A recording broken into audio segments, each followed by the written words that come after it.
नाज़रीन गोड़ाणे डैम जा मुतासर खानदान आहिनि इस्लामकोट प्रेस क्लब वारो अॼु ॿीहर जेका से एहतजाज कनि पिया पुछूं था हिननि खां त हीअ छा था चवनि। असी ते जॾहिं प्रेस ते वेठा हुआसीं तॾहिं असां वटि फ़कीर साहब ज्ञानचंद साहब आया हिते असांखे प्रेस तां उछारियऊं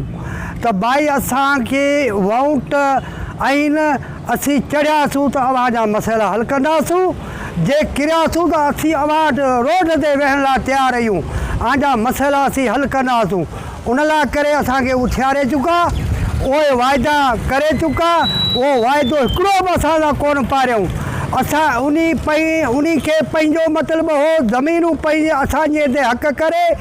एंग्रो वारे खे ॾेई ऐं अॼु असांजे चयो ऐलान कयो त भाई 1000 लख रुपया साल ॾींदासीं घोड़ाणे वारनि जा उहे लख रुपया साल अलाए कंहिंजा हुआ केॾा विया असांखां बनियूं खसे चुका आहिनि असीं मथां मींहुं वसे थो असीं माण्हू रोज़गार उतां था करियूं उहो बनियूं ॿारहं अॼु उहो उते बंदि पिया आहिनि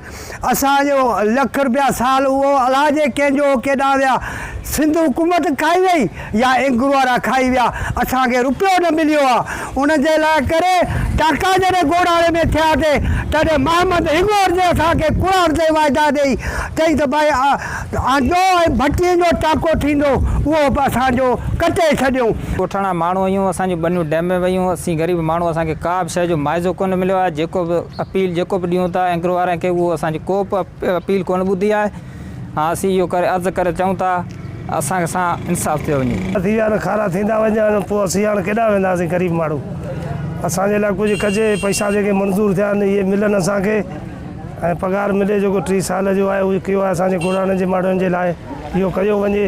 ऐं पाणी असांजो खारो थींदो वञे। खे अपील आहे त असांजूं बनियूं वयूं 12 विया यकसाला हुआ जेके उन्हीं जो ॿुधायूं तव्हांखे हक़ हक़ूक़ी मिलंदो पंहिंजे हिसाब सां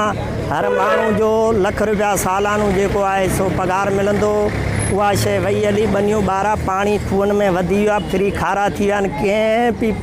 सहूलियत जे हिसाब सां का बि कोन्हे असां मजबूर थी हितां असांखे लॾणो पइजी वेंदो पंहिंजे हिसाब सां असां मिसकिन माण्हू इहे बनियूं 12 करे उन मां रोज़गार कंदासीं उहा शइ हर वञी चुकी आहे उन जा का बि शइ हासिलात न थी आहे असांखे असांजे चूंडियल नुमाइंदनि चयो त भाई तव्हांजो हक़ हक़ूक़ी हर शइ तव्हांखे मिलंदी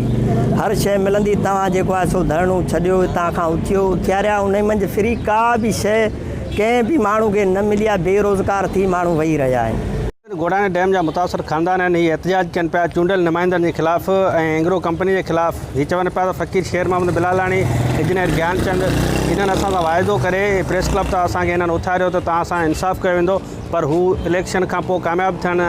बैदि जेका से एसी कमरनि में आरामी आहिनि असां रोडनि ते दर बदर हीअ चवनि था कंपनी ऐं चूंडियल नुमाइंदनि जी मिली भगत सबबु असांखे का बि जेका सहूलियत उहो नाहे मिली ऐं जेका सिंध हुकूमत जेका 1 लख रुपया मुआवज़े जो जेको ऐलान कयो उहो बि असांखे नाहे मिलियो मुतालबो कनि पिया बिलावल भुट्टो ज़रदारी ऐं CM सिंध खां त नोटिस वरितो वञे असांजा जेके जाइज़ मुतालबा आहिनि उहे मंज़ूर कया वञनि। गाज़ी बजीर इस्लामकोट।